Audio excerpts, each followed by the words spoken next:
ये पॉसिबल ही नहीं है जी।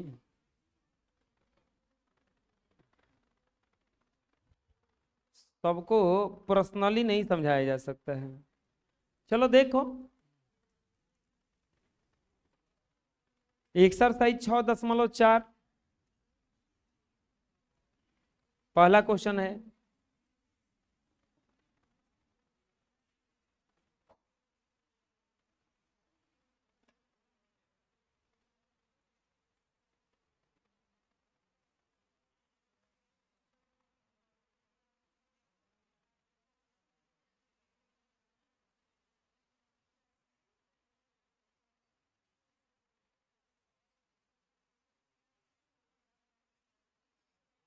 पहला, अच्छा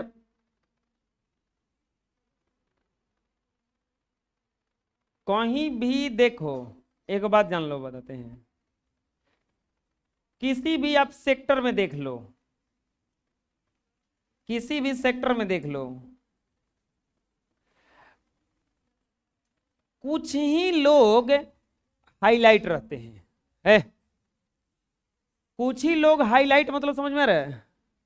जैसे चलो राजनीति में चलते हैं, राजनीति में आप 10 गो नेता के नाम बताओ, पहले नाम में आएगा 2-3 गो। एक तो हो सकता है मोदी जी आ जाएं, दूसरा राहुल गांधी आ जाएंगे, नीतीश कुमार के नाम ले लोगे, अमित शाह का नाम ले लोगे, लालू यादव का नाम ले लोगे। अच्छा चलो ना, छोड़ो, राज्य सरकार को छोड़ दो, केंद्र सरकार में चलते हैं। ये नीतीश कुमार, इस सबको, तेजस्वी को हटा देते हैं, ये छोटा नाम है, इन लोगों में चलते हैं। मोदी जी, राहुल गांधी। तीसरा नाम किसका लोगे? अमित शाह का नाम लोगे। चौथा नाम किसको लोगे बोलो? 2 गो के बाद में अब लटपटाने लगे, चलो राजनाथ सिंह का नाम लिया है कोई और, पांचवा बोलो अब। पांचवा नाम लो। 543 गो है, ऐसा नहीं सुन, नाम लो आप 5-10 गो का खाली। एस जयशंकर, चलो एस जयशंकर विदेश मंत्री है, बहुत बढ़िया। और बोलो। नितिन गडकरी। अब देखो, अब यहां पे कुछ ट्विस्ट बताते हैं। आप जितना लोगों का भी नाम ले रहे हो, इन लोगों को हमेशा गाली सुनना पड़ता है। अभी हमेशा सबसे ज्यादा देश में क्रिटिसाइज इनको किया जाता है, विपक्षी तो हमेशा करता रहता है। बाकी लोग कुछ किया ही नहीं, बस वो लोग नंबर के आधार पे हैं कि 543 को में से एक वो है। बात समझ में आ रहा है क्या करें? आप लोग एक जनगणना में चले जाओगे, बस जनता नहीं बनोगे। जनगणना मतलब समझ में आ रहा है? बिहार का जब जनगणना होगा तो गिन लिया जाएगा कि यो है। उस बिहार में आपका नाम हो तो उसके लिए तो थोड़ा सा करना पड़ेगा। ये लोग क्या करता है, कुछ ना कुछ ये लोग करता रहता है। एक लोग को ध्यान से देखना, कोनो ना कोनो कदम क्या करता रहता है, बैठा नहीं रहता है, बेचैन रहता है सब। ये सब बेचैन नेता है। बेचैन लोग का मतलब कुछ ना कुछ करते रहता है। यही से किसी भी सेक्टर में देखोगे ना, कोनो सेक्टर में सबसे ज्यादा, अच्छा अमीर लोगों में नाम ले लोगे, अंबानी का, अडानी का, ये सबका नाम आता है। क्या है नाम आता है? ये लोग बेचैन आदमी है। आप क्या लगता है कि आप बैठे बैठे सोए सोए सब कुछ कर लोगे? बैठ के घरे पड़े हुए हो, आपका कुछ हो जाएगा? कुछ नहीं होने वाला है। करना पड़ेगा ना, बेचैन होना पड़ेगा। उसके लिए लोग कुछ आपको गाली देंगे, कुछ मानेंगे, कुछ ये कहेंगे, कुछ वो कहेंगे, सब सहना पड़ेगा। अब जब आप पढ़ने बैठोगे तो गर्मी होगा, तकलीफ आएगा, भूख लगेगा, प्यास लगेगा, सब सहना पड़ेगा ना, तब जाके निकलोगे ना आगे। आपको क्या लग रहा है कि बैठे बैठे निकल जाएंगे? बैठे बैठे निकलने तो सबको ना निकल जाता। तो ये चीज है। तो वो आप पे डिपेंड करेगा कि आप कितना दूर आगे जाना चाहते हो और कितना दूर आगे नहीं जाना चाहते हो। इसमें देखो कोई कुछ नहीं कर पाएगा। 543 को जीतता है, हम कहते हैं कि अगर चाहे तो 543 अपना नाम कर लेगा। कैसे? उसके नाम पर फंड आता है, नाम पर फंड आता है। अगर वो फंड का इस्तेमाल करके अपने क्षेत्रों में खाली काम करवा दे, हो ना गया। नाम का घरे से करना है, फंड का इस्तेमाल करके जो पैसा आया उसका इस्तेमाल करके खाली काम करवा ना दे, अरे वो कबो हारेगा नहीं हो जैसे। कोनो कोनो ऐसा चीज होता है कोई जैसा हरा ही नहीं सकते उसको अब, तो वो हाल होता है। लेकिन नहीं करना चाहता, वो करना ही नहीं चाहता है, करना नहीं चाहता है, एक नंबर है बस उसका, गया काम से वो 2-4 साल रहेगा फिर उसके बाद खत्म हो जाएगा। वैसे ही होता है बबुआ, आपको यहां तक पहुंचने के बाद भी कहना पड़े कि ये याद करो, ये याद मत करो, तो ये आप समझ लो कि बहुत ही गलत तरीका से चल रहे हो। आपको पता नहीं चल रहा है, आप मीठा जहर ले रहे हो जो कि पता नहीं है और ले रहे हो। एक दिन वो बहुत खतरनाक असर क्या करेगा, वो डालेगा और बहुत ही बुरा काम होगा उसके लिए। आए 64 होगा, वो दशमलव नहीं होगा। दिया गया है, दिया गया है त्रिभुज ABC समरूप त्रिभुज DEF। ये बात दिया हुआ है कि ABC जो है समरूप है किसके, त्रिभुज DEF के। इसके बाद में एरिया ऑफ त्रिभुज ABC बराबर दिया है 64 सेंटीमीटर स्क्वायर, और एरिया ऑफ त्रिभुज DEF बराबर 121 सेंटीमीटर स्क्वायर। EF बराबर दे दिया है 15.4 सेंटीमीटर। BC पूछा है कितना होगा, BC पूछा है कि कितना होगा। प्यारे बालकों, कैसे बनेगा, सूत्र हम कॉले लिखवाए थे, सूत्र कॉले लिखवाए थे, एरिया ऑफ त्रिभुज ABC बटा एरिया ऑफ त्रिभुज DEF बराबर, अब बताओ, एक भुजा EF लिया है, एक भुजा BC लिया है, कौन से भुजा को ऊपर रखें और कौन से भुजा को नीचे रखें, तो आप मिला लो। इसमें ABC ऊपरे न है, BC ऊपरे है, तो ऊपरे कौन सी रहेगा, BC, और नीचे क्या रहेगा, EF का स्क्वायर होता है। हम कल क्षेत्रफल पर में पढ़ाए थे, तो उसमें बताए थे कि दो समरूप त्रिभुजों का क्षेत्रफल का अनुपात उसके संगत भुजाओं के अनुपात के वर्ग के बराबर होता है। ये अनुपात के वर्ग के बराबर हो गया, बोलोगे और ही बराबर बराबर दे दे के था। अरे जो का प्रश्न में यूज रहेगा तो एक को ना लिखेंगे, सबको थोड़े ना लिखने जाएंगे हम। अब दिया है ABC का क्षेत्रफल कितना दिया है 64, इसका कितना दिया है 121 बराबर BC का वैल्यू नहीं दिया है, और EF का वैल्यू 15.4 का स्क्वायर। स्क्वायर हटेगा तो इधर वर्गमूल आएगा, 64 बटा में 121 बराबर BC बटा में 15.4।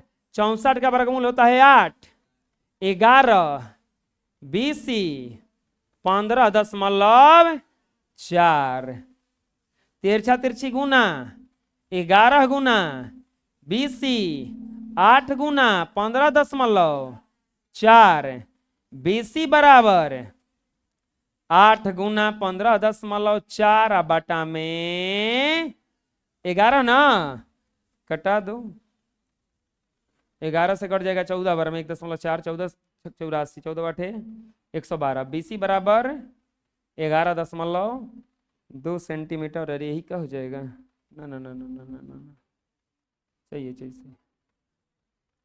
आया समझ में, बुझाएगा किसी किस्म ना, बोलो। नेक्स्ट,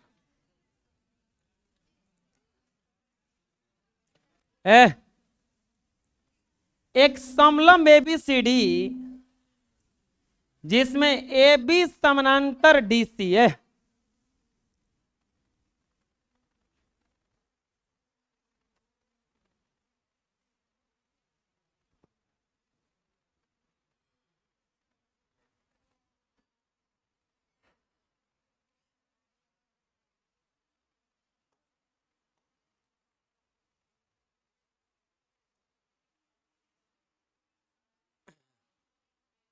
एक समलंब ABCD जिसमें AB समानांतर DC है के विकर्ण बिंदुओं पर प्रतिच्छेद करते हैं।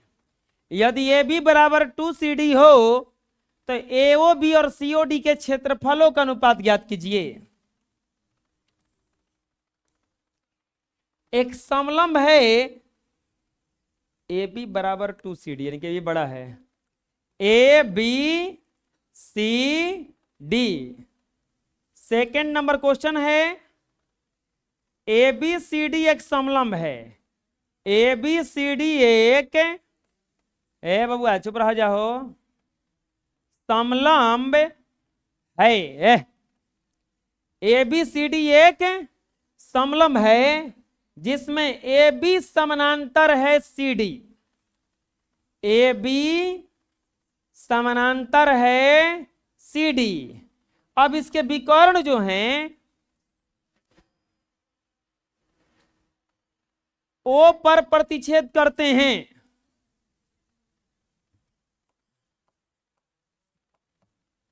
समलंब के विकर्ण, समलंब के विकर्ण ओ पर प्रतिच्छेद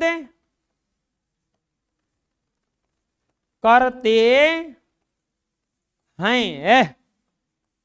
चुप रहो। समलंब के विकर्ण कहां प्रतिच्छेद करते हैं? ओ पर प्रतिच्छेद करते हैं। एक के बाद एक और चीज दिया है, ए बी बराबर 2CD, ए बी बराबर 2CD, ए बी बराबर 2CD। तो क्या पूछ रहा है? एरिया ऑफ त्रिभुज एओ बी और अनुपात एरिया ऑफ त्रिभुज, एरिया ऑफ त्रिभुज COD बराबर व्हाट? एरिया ऑफ त्रिभुज एओ बी अनुपात एरिया ऑफ त्रिभुज COD बराबर व्हाट? कहां है एओ बी? एओ बी COD। चलिए इसको पहले समरूप कर लेते हैं। अगर समरूप हो जाएगा तो समरूप त्रिभुजों के क्षेत्रफलों का अनुपात उसके संगत भुजाओं के अनुपात के वर्ग के बराबर होता है। पहले तो हम समरूप करने का प्रयास करेंगे। समरूप तो हो ही गया, समरूप भी हो गया, तो क्षेत्रफल का अनुपात निकाल देते हैं। तो क्षेत्रफल का अनुपात निकालेंगे तो आएगा 1:4:1। तो आंसर लिख देते हैं। समझे में ना आया? अच्छा समरूप हुआ है दिमाग में, अभी आप लोग का दिमाग में नहीं हुआ है, वो हो गया है? हैं? समरूप हो गया दिमाग में? कौन कौन कर रहा हो गया? हाँ दूरा हैं? समरूप हो गया? एगो कोण नहीं हो रहा है? शीर्षाभिमुख कोण से ये दोनों बराबर हो गया। ये दोनों समानांतर है तो एकांतर अंतःकोण, एकांतर अंतःकोण ये सब तो बराबर है ना? बुझाया? लेकर चलेंगे त्रिभुज एओ बी तथा त्रिभुज COD में, त्रिभुज एओ बी तथा COD में कोण एओ बी बराबर कोण COD कैसे?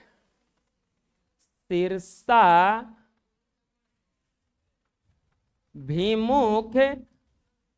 कोण, और इसके बाद में कोण ए बराबर कोण सी एकांतर अंतः कोण। अहो बचवा, एकांतर अंतः कोण और शीर्षाभिमुख कोण जब बराबर हो ही गया तो लिखेंगे इसीलिए ए समरूपता से त्रिभुज एओ बी समरूप त्रिभुज COD। त्रिभुज एओ बी समरूप हो गया त्रिभुज COD। अहो बबुआ, समरूप त्रिभुज की संगत भुजाएं क्या होती हैं? समानुपाती होती हैं ना?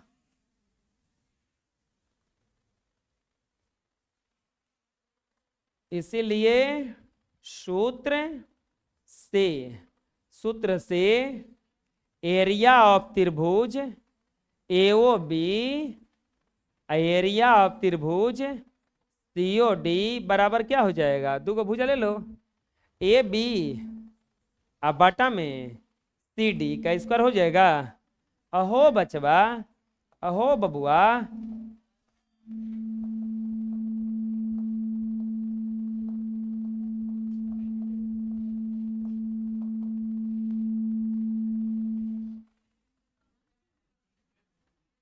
ए बी किसके बराबर है, 2CD।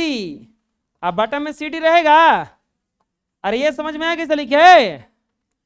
अरे ए बी के जगह यहाँ पे क्या रख दिया हमें, 2CD, क्योंकि दिया था ना, कट गया ये, 2 का स्क्वायर करेंगे 4, बाटा में रहता है तो ऐसे लिखा जाता है इसको, एओ बी अनुपात एरिया ऑफ त्रिभुज सीओ डी बराबर 4:1। कोई दिक्कत आया समझ में? बोलो बोलो ना जी। चलो अगले क्वेश्चन के लिए भी रूल लागू रहेगा ना। कौन कौन पूछेगा, हाथ उठाओ तो।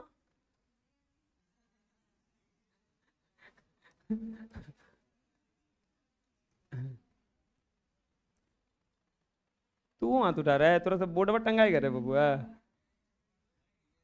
आए टीवी ले जाएगा।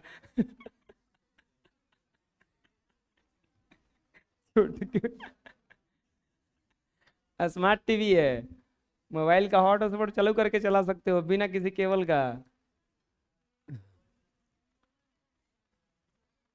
आए यूट्यूब फ्री में चलता है, सब सब कुछ है उसमें। आकृति में एक ही आधार BC पर 2 त्रिभुज ABC और DBC बने हुए हैं। ABC अचार भात चोखा, DBC दाल भात चोखा बने हुए हैं। एक के चूल्हा पर बने हुए, मतलब एक के आधार पर बने हुए हैं।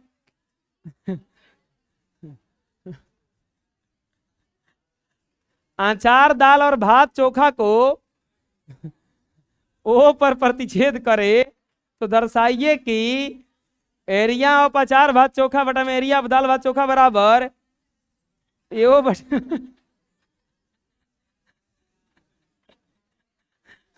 अंडा भात चोखा कर।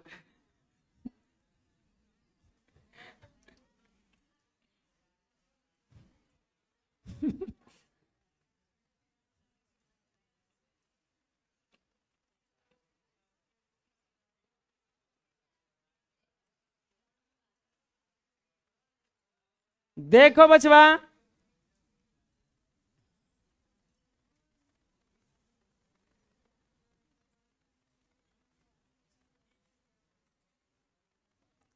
चुप रहो जी, ए बाबू चुप रहो। देखो क्वेश्चन क्या कर रहे हैं समझो, अब उसी की जैसा क्वेश्चन है। ए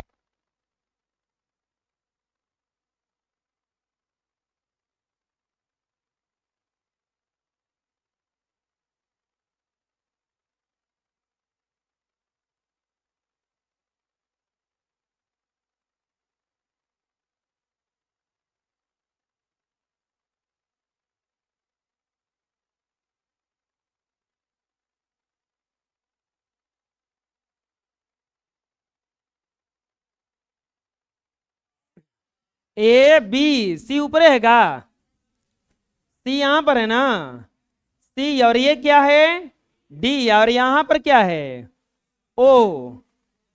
तीसरा नंबर क्वेश्चन है, आकृति में एक ही आधार BC है, कौन है, चुप रहो।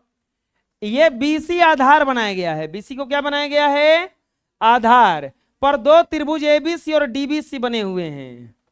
BC आधार पर 2 आकृति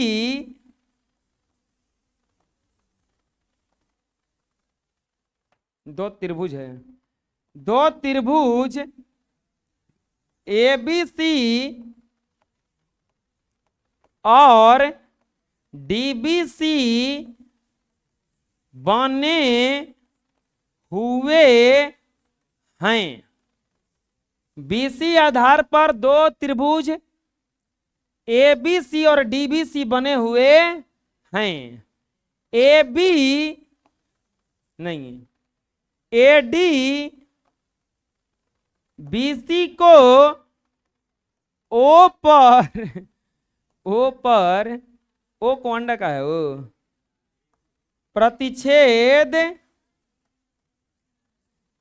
करता है। करता है तो क्या सिद्ध करना है, बोलो बोलो। सिद्ध करना है एरिया ऑफ है ए बी सी बटा area of D B C बराबर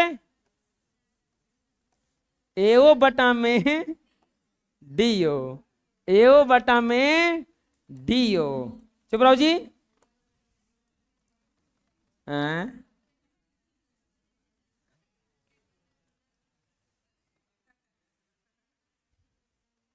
कैसे बनेगा बोलो।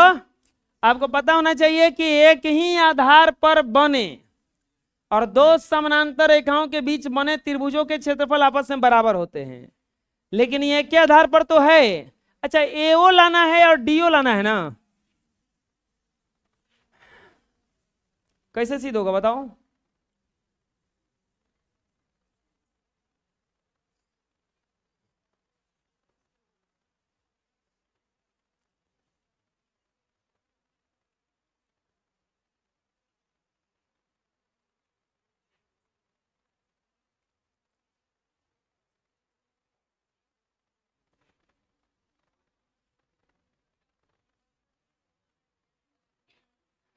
हाँ चलो बोलो।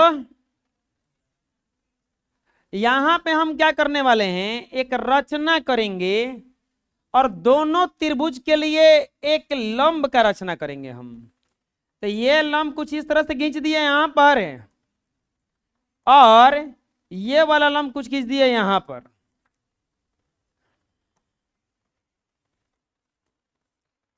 ये लंब ऐसे हो गया, ये लंब ऐसे हो गया, ये एम मान लेते हैं, इसको मान लेते हैं एन।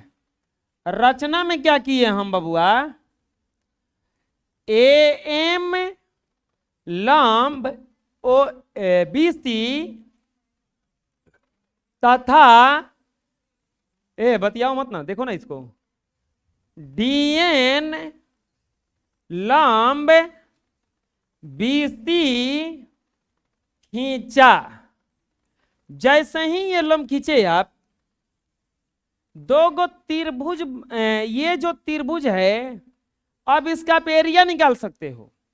कैसे, 1/2 आधार गुना ऊंचाई लिखेंगे। इसीलिए एरिया ऑफ त्रिभुज ए बी सी बटा एरिया ऑफ त्रिभुज डी बी सी बराबर 1/2 आधार गुना ऊंचाई और 1/2 आधार गुना ऊंचाई। प्यारे बच्चों, एरिया ऑफ त्रिभुज ए बी सी बटा एरिया ऑफ त्रिभुज डी बी सी बराबर 1/2 से 1/2 गया। आधार का काम करेगा बी सी, ऊंचाई का काम, ऊंचाई का काम इस त्रिभुज में ए एम, आधार का काम इस नीचे वाले त्रिभुज के लिए, इसके लिए भी तो बीसी है ना, और ऊंचाई का काम डी एन। ओहो लइकाई कटी, area of A B C बटा area of D B C बराबर ए एम बाटा में डी एन है। इसको छोड़ दो वैसे ही, समीकरण 1। अब देखो दोनों में दो दो गो त्रिभुज बना है छोटी छोटी, ई ओला ई ओला, ये दोनों को समरूप कर सकते हैं, कर सकते हैं, हो गया। कैसे हो गया? शीर्षाभिमुख एगो 90-90, एगो शीर्षाभिमुख, एक के समरूप करना है ना, तो एगो 90-90 लिखेंगे। त्रिभुज ए एम ओ तथा त्रिभुज डी एन ओ में, इन दोनों त्रिभुजवा में जब आप चलिएगा तो हई दोनों कोण बराबर हो जाएगा। कोण एओ एम बराबर कोण डीओ एन। कैसे बराबर हो जाएगा? कौन से कोण से? शीर्षाभिमुख कोण। कौन सा कोण? शीर्षाभिमुख कोण। आ कोण ए एम ओ बराबर कोण डी एन ओ बराबर कितना डिग्री? 90 डिग्री। तो इसीलिए ए समरूपता, ए समरूपता से त्रिभुज ए एम ओ समरूप हो गया त्रिभुज डी एन ओ। कॉन्सेप्ट क्या होता है कि समरूप त्रिभुज की संगत भुजाएं क्या होती हैं? समानुपाती। समरूप त्रिभुज की संगत भुजाएं समानुपाती होती है। तो समरूप त्रिभुज की संगत भुजाएं समानुपाती होती है। तो अब बताओ, ए एम बाटा में डी एन बराबर क्या हो जाएगा? ए हो बाटा में डी ओ। लेकर चलेंगे समीकरण 1 से। समीकरण 1 में मान निकाल कर रखे हो ना, एरिया ऑफ त्रिभुज 4 भात चोखा, एरिया ऑफ त्रिभुज बराबर 4 ओ दालो।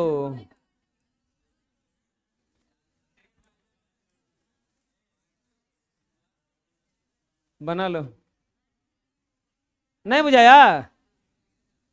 हम यहाँ पे 2 को त्रिभुज बना के इसको बनकर समरूप कर लिए। चलो बना लो। अगला क्वेश्चन पढ़ते हैं।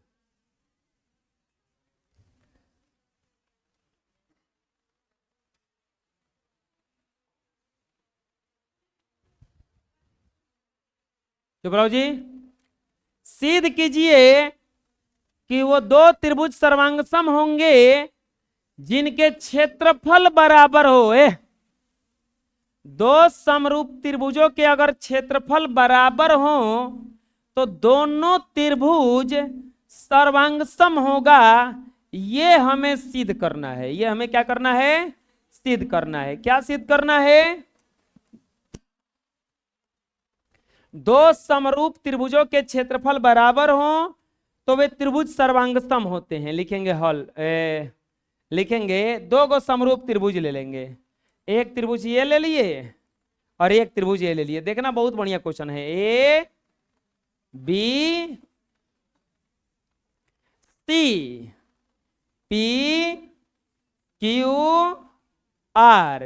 2 समरूप त्रिभुजों के क्षेत्रफल बराबर हो तो सिद्ध कीजिए कि दोनों त्रिभुज सर्वांगसम होते हैं। दिया गया है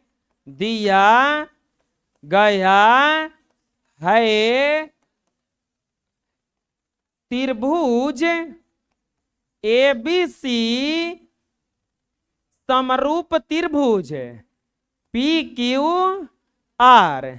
और इसके बाद एक और चीज दिया है, एरिया ऑफ त्रिभुज एबीसी बराबर है एरिया ऑफ त्रिभुज पी क्यू आर। ये भी दिया है कि समरूप है, ये भी दिया है कि सर्वांगसम है। ये भी दिया है कि समरूप है और ये भी दिया है कि सर्वांगसम है।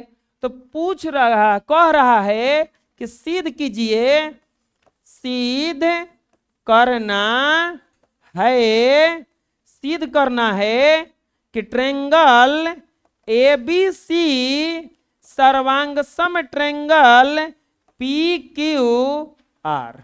ये सिद्ध करना है कि त्रिभुज एबीसी सर्वांग सम है त्रिभुज पी क्यू आर। सर्वांग सम कब होगा?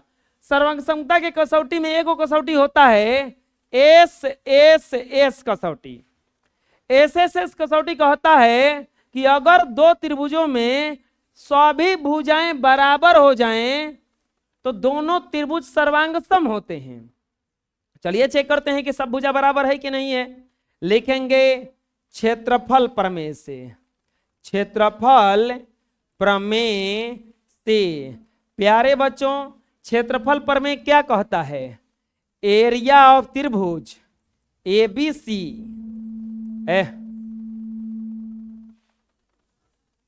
बटा में एरिया ऑफ त्रिभुज पी क्यू आर बराबर, कोई एक भुजा ले लो, ए बी बटा में पी क्यू का स्क्वायर हो जाएगा। ए बी बटा में पी क्यू का स्क्वायर। अब यहां पे ये दोनों तो एरिया बराबर है तो हम ए बी सी के जगह पे पी क्यू आर रख सकते हैं।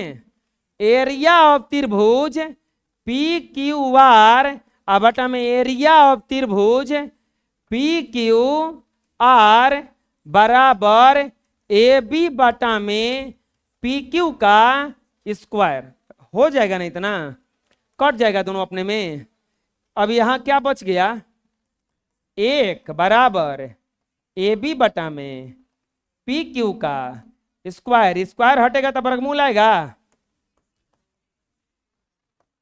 ए बी बटा में पी क्यू या एक बराबर ए बी बटा पी क्यू या पी क्यू बराबर ए बी। देखो हम जब ये ए बी बटा पी क्यू रखे थे तो ये दोनों भुजा आपस में क्या आ गया? बराबर। अगला चीज अगर देखोगे हम ये सूत्र में क्षेत्रफल प्रमेय में तीनों ना भुजवा बराबर होता है। ए बी बटा पी क्यू हो सकता है। अगर हम बी सी लेंगे तो क्या रखना पड़ेगा हमें? Q R. अगर हम ए सी लेंगे तो क्या रखना पड़ेगा हमें? सबसे बनाएंगे तो सब तो बराबर हो जाएगा। लिखेंगे इसी तरह बीसी बटा में बीसी बराबर हो जाएगा क्यू आर और एसी बराबर हो जाएगा पी आर। लेकर चलेंगे त्रिभुज ए बी सी तथा त्रिभुज पी क्यू आर में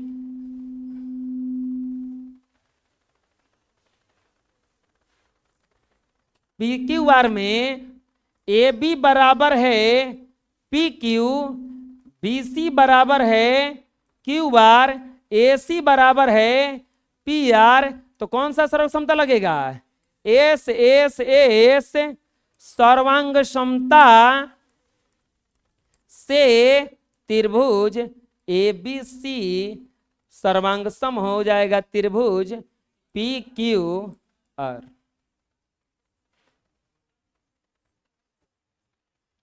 आया समझ में? अरे बुझा कैसे किस बना? आए सर्वांग सम का चिन्ह यही ना होता है, हम समझाए थे। अरे हो जाएगा ना? बोलो। ठीक है जितना ही रहेगा।